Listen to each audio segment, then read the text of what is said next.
नमस्कार, आप देख रहे हैं स्पेशल रिपोर्ट न्यूज रूम से। आपके साथ मैं हूं अंजना ओम कश्यप। एक ऐसा देश जो घोषित भारत विरोधी है, जिसने खुलकर भारत के खिलाफ पाकिस्तान का समर्थन दिया था, ऐसे मुल्क के राष्ट्रपति की पत्नी से मिलने के लिए आखिर आमिर खान क्यों पहुंच गए? मिस्टर परफेक्शनिस्ट इसी बात पर ट्रोल किए जा रहे हैं। आमिर क्यों हैं विवादों वाले खान? क्या जानबूझकर आमिर देते हैं विवादों को न्योता? दुश्मन देश के मेहमान क्यों बने आमिर खान? बॉलीवुड के मिस्टर परफेक्शनिस्ट आमिर खान एक बार फिर विवादों के घेरे में है। इसे आप यूं भी कह सकते हैं कि आमिर ने फिर कुछ ऐसा किया है जिससे वो विवादों और सुर्खियों में छा गए हैं। ये तस्वीरें देखिए। इन तस्वीरों में आमिर खान टर्की के राष्ट्रपति रजब तैयब एर्दवान की बीवी एमिन एर्दवान के साथ नजर आ रहे हैं। आमिर खान ने इस्तांबुल में राष्ट्रपति भवन हुबेर मैंशन में एमिन एर्दवान से मुलाकात की। एमिन एर्दवान ने खुद आमिर खान की तस्वीरों को ट्वीट किया। एमिन एर्दवान ने अपने ट्वीट में लिखा, दुनिया के जाने माने भारतीय अभिनेता, फिल्मकार और निर्देशक आमिर खान इस्तांबुल में हैं। ये हमारे लिए बहुत खुशी की बात है। मुझे ये जानकर खुशी हुई कि आमिर खान ने अपनी नई फिल्म लाल सिंह चड्ढा की शूटिंग टर्की के तमाम हिस्सों में करने का फैसला किया है। इस ट्वीट के साथ एमिन एर्दवान ने अपनी और आमिर खान की 3 तस्वीरें भी पोस्ट की हैं। ये ट्वीट आते ही सोशल मीडिया पर आमिर खान के खिलाफ ट्रोलिंग शुरू हो गई। आमिर खान पर सवालों की बौछार होने लगी। विश्व हिंदू परिषद के नेता विजय शंकर तिवारी ने अपने ट्वीट में लिखा, आमिर खान के पास स्वतंत्रता दिवस की शुभकामनाएं देने के लिए समय नहीं था, पर भारत विरोधी टर्की की प्रथम महिला से खुद आगे बढ़कर मिलने का समय था। आखिर लोग उसे देश विरोधी क्यों ना बोलें? अब लोग जिहाद पसंद आमिर खान की फिल्म क्यों देखें? विश्व हिंदू परिषद के आधिकारिक ट्विटर हैंडल से किए ट्वीट में कहा गया, आजकल कुछ व्यक्तियों व अभिनेताओं का भारत विरोधियों से प्यार ज्यादा ही बढ़ने लगा। टर्की की प्रथम महिला से मिलकर एक भारतीय अभिनेता का फूला नहीं समाना बहुत कुछ इंगित करता है। आखिरकार ये चाहते क्या हैं? जिन भारतीय दर्शकों के कारण उन्होंने इनको सिर माथे लगाया, आज उन्हीं को ये नकारने पर तुले हुए हैं क्या? ये भारत के दर्शक इसको समझ रहे हैं सारी बातों को। और कुछ लोग ऐसे हैं देश के अंदर जो कि हिंदू द्रोह या राष्ट्रद्रोहियों के साथ में खड़े होने में अपने आप को गौरवान्वित महसूस करते हैं। ये दर्शकों को तय करना पड़ेगा। आमिर खान की इस तरह की ट्रोलिंग के पीछे भी वजह है। दरअसल टर्की ऐसा देश है जिसके साथ भारत के अंतर्राष्ट्रीय रिश्ते अच्छे नहीं हैं। टर्की के राष्ट्रपति रजब तैयब एर्दवान ने कई बार भारत विरोधी बातें कही हैं। यही नहीं, टर्की को पाकिस्तान का समर्थक देश माना जाता है। अब ऐसे देश में भारत के जाने माने अभिनेता मेहमान बनकर पहुंचे तो सोशल मीडिया पर विरोध की आग सुलग गई। प्रसिद्ध लोक गायिका मालिनी अवस्थी ने अपने ट्वीट में लिखा, आमिर खान बहुत बुद्धिमान हैं। उन्होंने इजरायली प्रधानमंत्री नेतन्याहू से न मिलकर एक संदेश दिया और टर्की की फर्स्ट लेडी एमिन एर्दवान से मिलकर भी एक संदेश दिया। ठीक है, भारत अब आपको अच्छी तरह समझ गया है। इस साफ गोई के लिए आपको धन्यवाद। आमिर खान की टर्की की फर्स्ट लेडी से मुलाकात हिंदुत्ववादियों को बिल्कुल भी रास नहीं आई। विश्व हिंदू परिषद ने आमिर खान पर हल्ला बोल दिया, चेतावनी भी दी कि जो दर्शक उन्हें सर आंखों पर बिठाते हैं वही उन्हें जमीन पर लाने में देर नहीं करेंगे। आमिर खान साहब वही हैं जिन्होंने कुछ दिन पहले कहा था कि उनकी पत्नी को और उनके बच्चों को भारत में डर लगता है, यहां उनकी सुरक्षा खतरे में दिखाई देती है। पाकिस्तान के प्रति नरमी और भारत का इतना अपमान,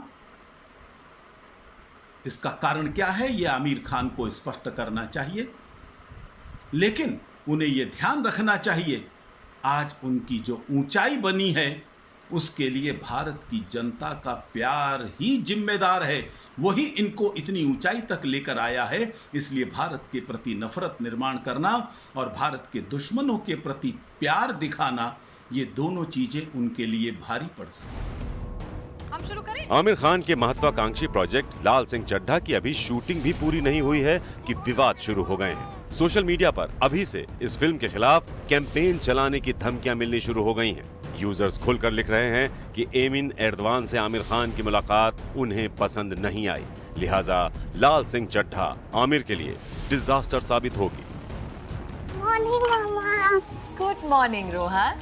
लाल सिंह चड्ढा में आमिर खान, करीना कपूर, विजय सेतुपति और मोना सिंह जैसे कलाकार काम कर रहे हैं। इस फिल्म की शूटिंग इस्तांबुल में हो रही है। वहां की तमाम तस्वीरें सोशल मीडिया पर छाई हुई हैं। लेकिन आमिर खान ने टर्की के राष्ट्रपति की पत्नी से मुलाकात क्या की, विवादों का नया पिटारा खुल गया। आज तक ब्यूरो। भारत से टर्की का विरोध बहुत पुराना है। आपको बताएं, चाहे वो कश्मीर का मुद्दा हो, चाहे दिल्ली हिंसा का, रह रहकर टर्की के राष्ट्रपति का दर्द उभर जाता है। इसी को लेकर हिंदुस्तान में उनके खिलाफ आवाजें उठ रही हैं। लेकिन इन सब के बीच आमिर खान मिलने पहुंच जाते हैं। अच्छा, अभिषेक मनु सिंघवी, कांग्रेस पार्टी के नेता, उन्होंने इन मुद्दों पर ट्वीट किया था। जब उनसे पूछा गया कि क्या उनकी पत्नी से आमिर खान की मुलाकात पर उन्होंने ट्वीट किया है, पलट गए।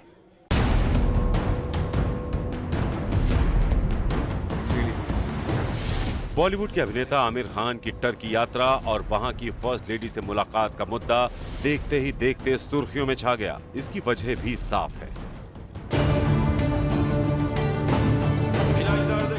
दरअसल टर्की के राष्ट्रपति रजब तैयब एर्दवान रूढ़िवादी नेता माने जाते हैं। उन्हें एक कट्टर इस्लामिक तानाशाह के रूप में जाना जाता है। एक तानाशाह के शासन में चलता टर्की और कहां लोकतांत्रिक देश भारत, दोनों में कोई तुलना ही नहीं है। यही वजह है कि भारत और टर्की के रिश्ते भी कभी बहुत अच्छे नहीं रहे। टर्की पाकिस्तान का घोर समर्थक देश है। कश्मीर मुद्दे पर टर्की ने हमेशा पाकिस्तान का समर्थन किया। अगस्त 2020 में टर्की के राष्ट्रपति एर्दवान ने कश्मीर की तुलना फिलिस्तीन से की थी। एर्दवान ने कोरोना काल में कश्मीर में अत्याचार का झूठा आरोप भी लगाया था। फरवरी 2020 में एर्दवान ने पाकिस्तानी संसद को संबोधित किया था। एर्दवान ने पाकिस्तानी संसद में कश्मीर मुद्दे पर पाकिस्तान का बिना शर्त समर्थन का वादा किया था।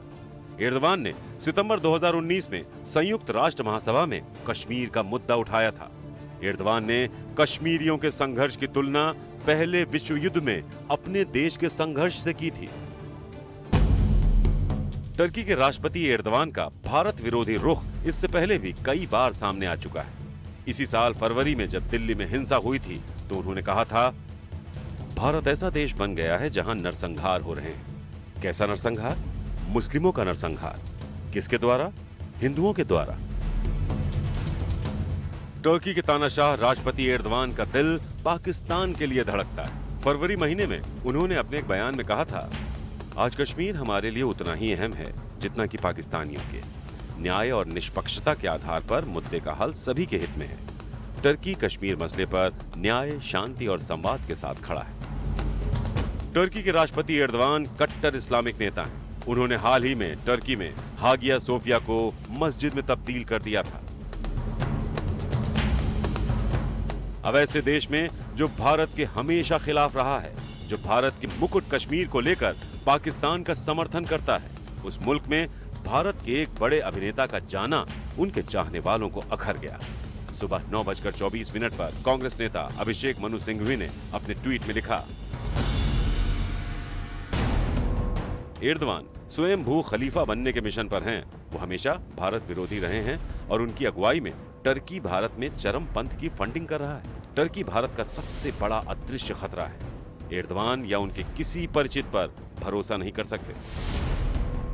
जब ये मामला सुर्खियों में छाया तो अभिषेक मनु सिंघवी अपने इस ट्वीट से पलट गए।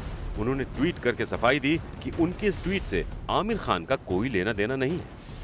मैंने तो ये स्पष्टीकरण दिया कि इसका मेरा मानना है कि टर्की भारत के हितों के विरुद्ध एक्ट कर रहा है। आमिर खान का तब होता मुद्दा जब या तो मैं टैग करता, आप लोग ट्वीट समझते हैं, या नाम लेता। अंतर्राष्ट्रीय मुद्दों में टर्की पिछले हर हफ्ते 2-3 महीनों से मलेशिया के साथ भारत विरोधी स्टैंड ले रहा है।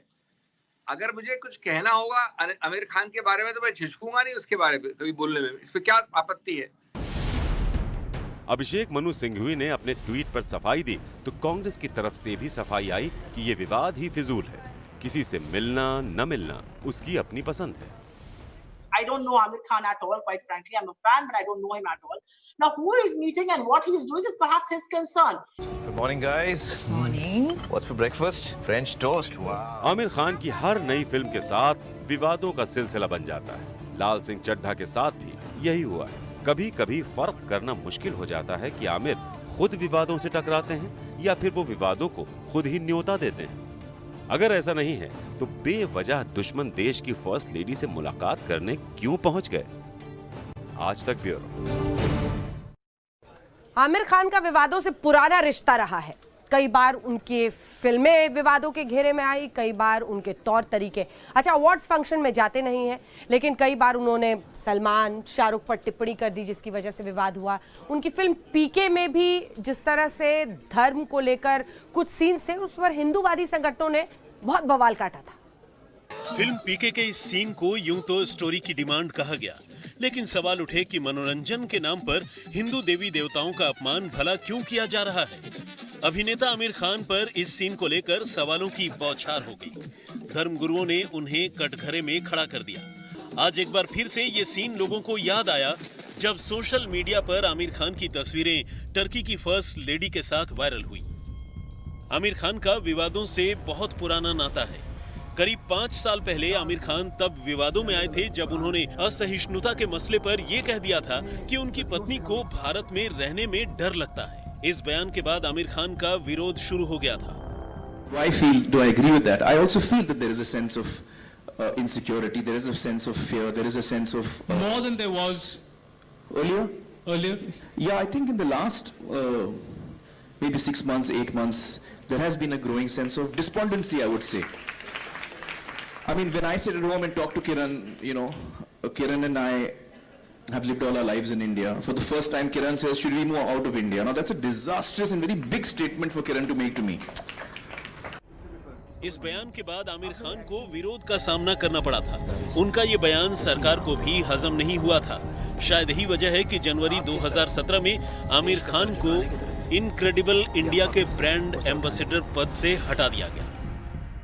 जनवरी 2018 में इजराइल के प्रधानमंत्री बेंजामिन नेतन्याहू ने बॉलीवुड के इवेंट में तमाम सितारों से मुलाकात की थी, लेकिन इस इवेंट में आमिर खान ने हिस्सा नहीं लिया था। इसको लेकर वो सवालों के घेरे में आए थे। आमिर खान अक्सर विवादों में रहते हैं, तो कई बार बॉलीवुड के सितारों से पंगा लेकर भी उन्होंने सुर्खियां बटोरी। आमिर खान ने ब्लैक फिल्म को लेकर अमिताभ बच्चन पर टिप्पणी कर दी थी। आमिर ने अपने ब्लॉग में लिखा, ब्लैक में अमिताभ बच्चन का अभिनय उनके सिर के ऊपर से निकल गया।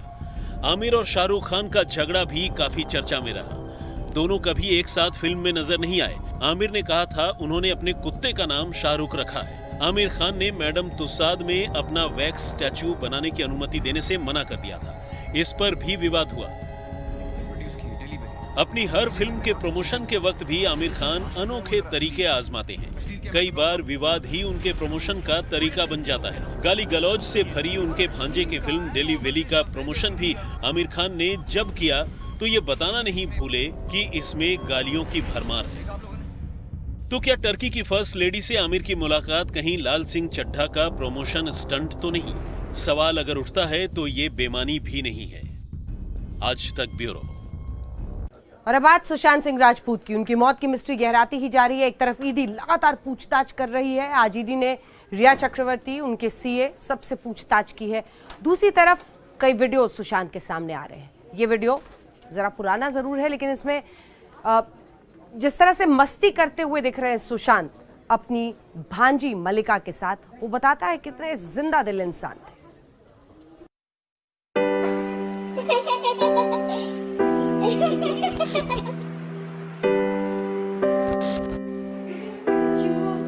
ये मामा सुशांत और भांजी मल्लिका की जोड़ी है। कभी खरगोश बन जाते, कभी बिल्ली। मामा सुशांत के साथ लॉन्ग ड्राइव का मजा ही कुछ और था।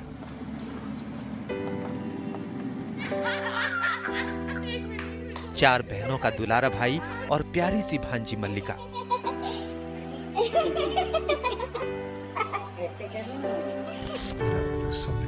सुशांत के साथ उसकी केमिस्ट्री कुछ और ही थी, जिसका अंदाजा सुशांत के नए वीडियो से लगाया जा सकता है। सुशांत जब 14 साल के थे तब पहली भांजी मल्लिका का जन्म हुआ। ऐसे में दोनों के बीच एक अलग ही बॉन्डिंग थी।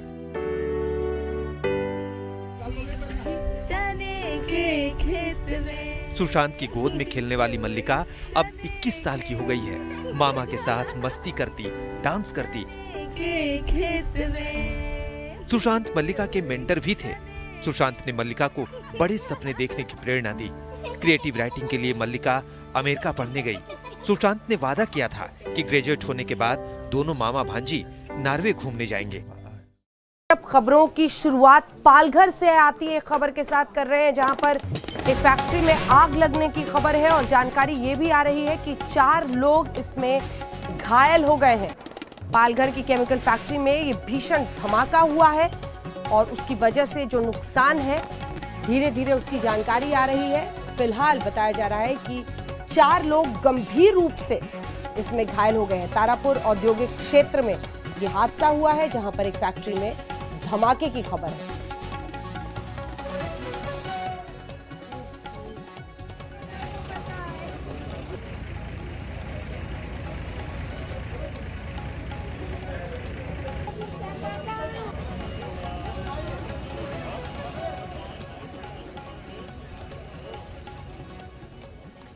और अब आइए आपको दिखाते हैं देश भर में सैलाब का सितम।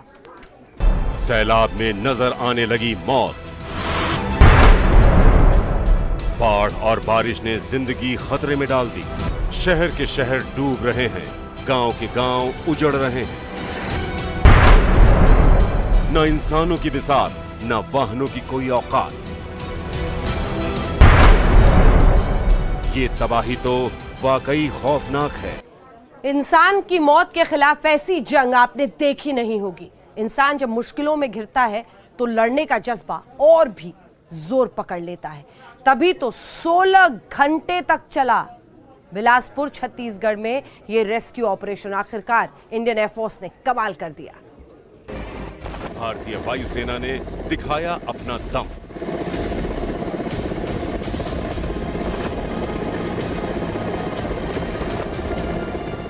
हेलीकॉप्टर से सांसें अटकाने वाला रेस्क्यू ऑपरेशन।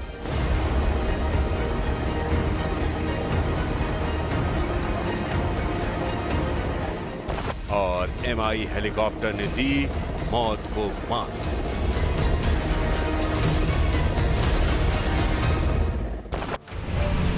इस वक्त आधे देश में बाढ़ और बारिश ने जीना मुहाल कर रखा है। कहां से और किस ओर से मौत का शोर सुनाता हुआ सैलाब धावा बोल दे, ये कोई नहीं जानता। इस साल अभी तक सैलाब के बीच कई रेस्क्यू ऑपरेशन आपने देखे होंगे, लेकिन छत्तीसगढ़ में बिलासपुर के रतनपुर में जिस तरह से इंडियन एयरफोर्स के MI हेलीकॉप्टर से सैलाब में फंसे एक शख्स की जान बचाई गई, हर किसी ने दांतों तले उंगलियां दबा ली।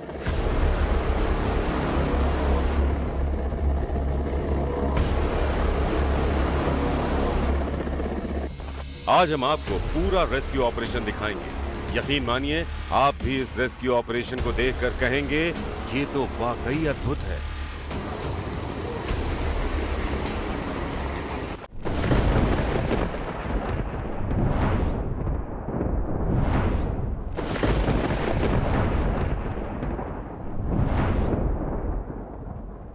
हाहाकार करता सैलाब, दहाड़ती लहरों का शोर, निकल जाने को तैयार सैलाब, ललकारती लहरों में फंसी जान। 43 साल का जितेंद्र कश्यप गलती से बांध के वेस्ट वेयर में कूद गया और तेज बहाव में बहता चला गया, लेकिन आगे जाकर वो एक चट्टान के बीच मौजूद पेड़ के सहारे अटक गया। ये मंजर देखते ही आसपास के लोगों की भीड़ उमड़ पड़ी, लेकिन अंधेरा होने लगा। रात में ही बिलासपुर से रेस्क्यू टीम मौके पर पहुंची। अब तक रात घनी हो चुकी थी।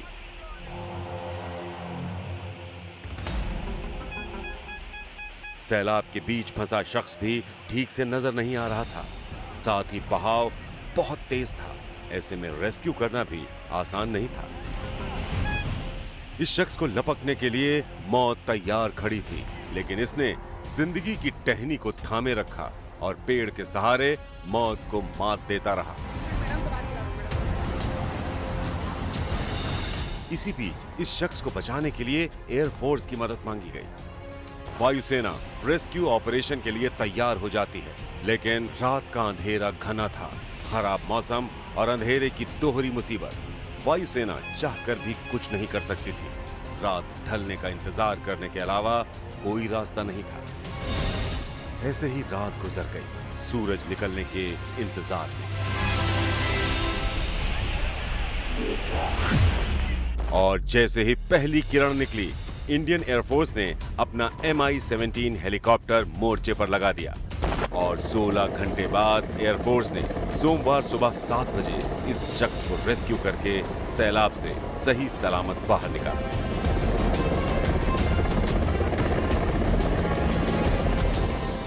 वायुसेना की ये टीम देवदूत बनकर आई और इस शख्स को मौत के मुंह से निकालने में कामयाब रही।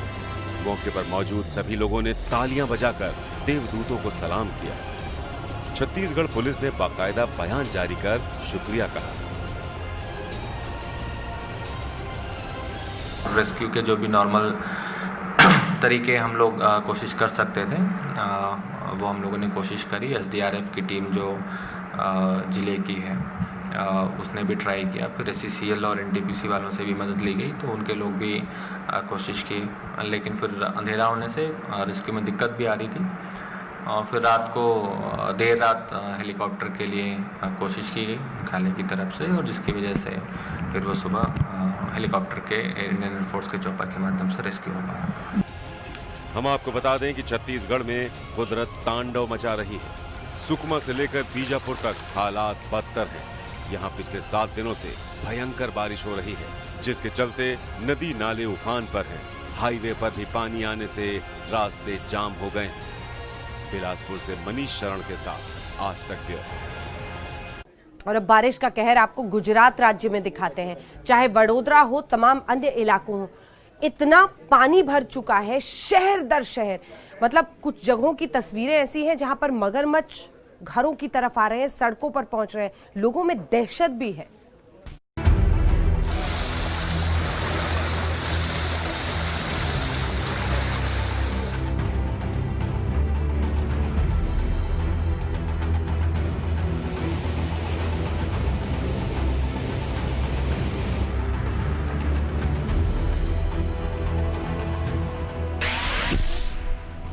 गुजरात में बारिश और बाढ़ का गदर। समंदर की तरह नजर आने लगा सूरत। वडोदरा में सड़कों पर आ गए मगरमच्छ। उफन रही हैं नदियां, बह रहे हैं लोग। सैलाब ने गुजरात के शहरों की दुर्गति कर दी। दक्षिण गुजरात में मेघराजा ने धमाकेदार दस्तक दी है। जिधर देखो पानी ही पानी हो गया है। सूरत से लेकर वडोदरा तक और जामनगर से जूनागढ़ तक सैलाब से लोग त्राही त्राही कर रहे हैं।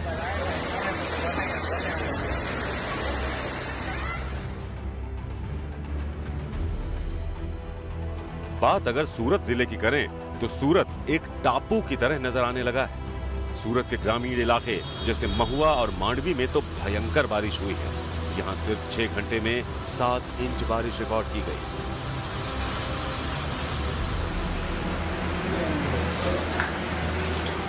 भारी बारिश के चलते गांव पूरी तरह से डूब गए। सूरत जिले के कड़ोदरा पुलिस थाने में भी पानी घुस गया। यहाँ तैनात पुलिसकर्मी पानी के बीच ही ड्यूटी करने को मजबूर हैं। सैलाब ने सूरत की सीरत बिगाड़ दी है। जगमग रहने वाले इस शहर में हर ओर पानी ही पानी है। गली मोहल्ले सब तरबतर। तेज बहता पानी लोगों की जिंदगी बहा ले जाने को आमादा है। नतीजा ये कि एनडीआरएफ की टीमों को लोगों की जान बचाने के लिए मिशन मोड पर झोंका गया है। सूरत से सारोली, पर्वतगाम, पर्वत पाटिया और लिंबायत इलाकों में पिछले 5 दिनों से खाड़ी उफान मार रही है। लेकिन अब खाड़ी शांत हुई तो दूसरी मुसीबतें खड़ी हो गई।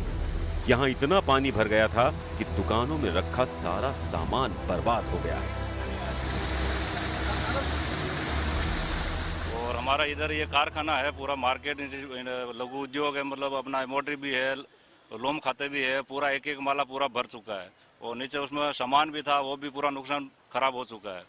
तो हमारा अभी प्रशासन की तरफ से कोई अभी सुविधा का कोई हुआ नहीं है। मैं मॉडल टाउन पार्क में पीछे है, जो लैंडमार्क बिल्डिंग के पीछे रहता हूँ, वहाँ पर 5 फीट तक पानी है, अंदर कोई मतलब कोई सुविधा नहीं है और कोई अभी तक कॉरपोरेशन वाले या फिर अन्य कोई अधिकारी आए नहीं है उसको देखने के लिए। अब सूरत के हालात कैसे सुधरेंगे? सरकार और प्रशासन तो दिमाग लगा रहे हैं, लेकिन कुदरत के आगे सब फेल हो रहे हैं।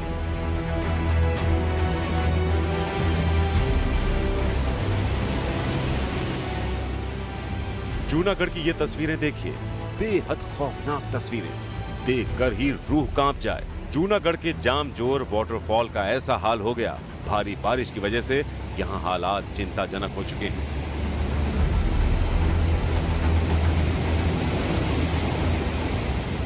सिंगोड़ा नदी पर बने डैम के लबालब भरने के बाद 2 गेट खोलने पड़े। उसकी वजह से सैलाब की डरावनी तस्वीर दिखी।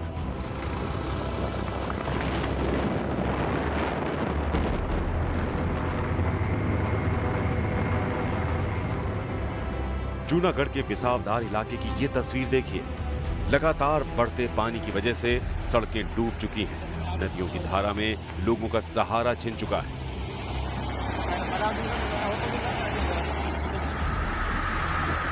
मजबूर होकर इलाके के लोग उन्हीं उफनती लहरों के बीच से होकर गुजर रहे हैं। छोटी सी लापरवाही भी बड़े खतरे का सबब बन सकती है, लेकिन मजबूरी में वो एक दूसरे का हाथ थाम आगे बढ़ रहे हैं।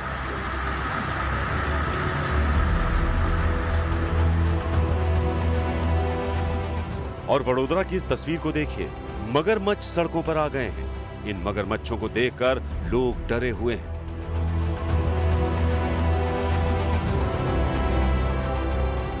वडोदरा में विश्वामित्र नदी तांडव मचा रही है, लेकिन जैसे ही नदी का पानी उतरा, निचले इलाकों में मगरमच्छों का खतरा बढ़ गया, क्योंकि इस इलाके में काफी मगरमच्छ पाए जाते हैं। जूनागढ़ से भार्गवी जोशी के साथ संजय सिंह राठौड़, सूरत, आज तक।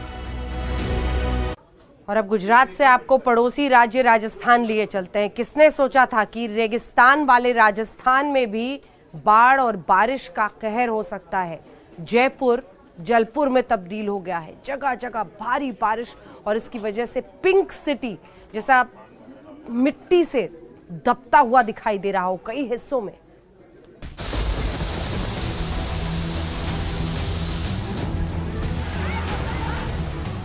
राजस्थान में तो कुदरत का अजीबोगरीब कहर टूटा है। पहले मूसलाधार बारिश हुई, सब कुछ बहने लगा, कारें बहने लगी, इंसान बहने लगे, घरों में पानी घुस गया, पहाड़ों से बर्बादी के झरने बहने लगे, और इसके बाद जयपुर जैसे कब्रगाह बन गया इंसानों के लिए, वाहनों के लिए और घर मकानों के लिए। जी हाँ, इतनी मिट्टी कि सब कुछ मिट्टी में दफन हो गया। ये जयपुर की स्मार्ट सिटी की तस्वीरें। स्मार्ट सिटी योजना के अंदर लाखों करोड़ों रुपए कच्ची बस्तियों पर खर्च किए गए, लेकिन हालात क्या हैं? देखिए कैसे लोगों के मकान, झोपड़ियां मिट्टी में दब गए हैं।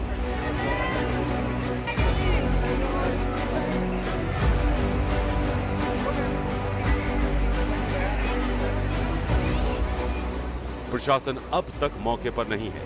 लोग खुदाई करके अपने घर का सामान ढूंढने में लगे हुए हैं। इस बस्ती में रहने वाले अधिकतर लोग रोज कमा कर खाने वाले हैं। ऐसे में लोगों को भूखा रहना पड़ रहा है। बस्ती में रहने वाले लोग रात भर जाग कर मिट्टी निकाल रहे हैं।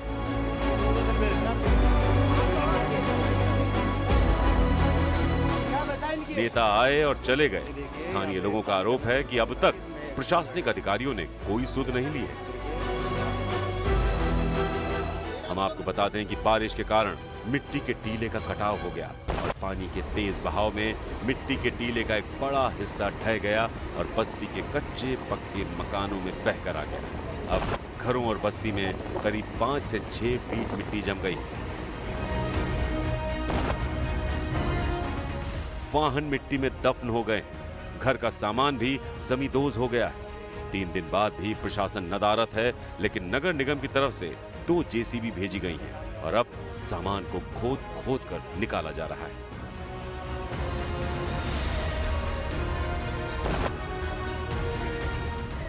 राजस्थान में इन दिनों जोरदार बारिश हो रही है। जयपुर से शरद कुमार के साथ। अब बात पहाड़ों पर आई आफत की, चाहे वो उत्तराखंड हो, हिमाचल प्रदेश हो, भूस्खलन कई जगहों पर, पहाड़ों पर किस तरह की आफत और लोगों के लिए कैसी मुश्किलें, स्पेशल रिपोर्ट में देखें।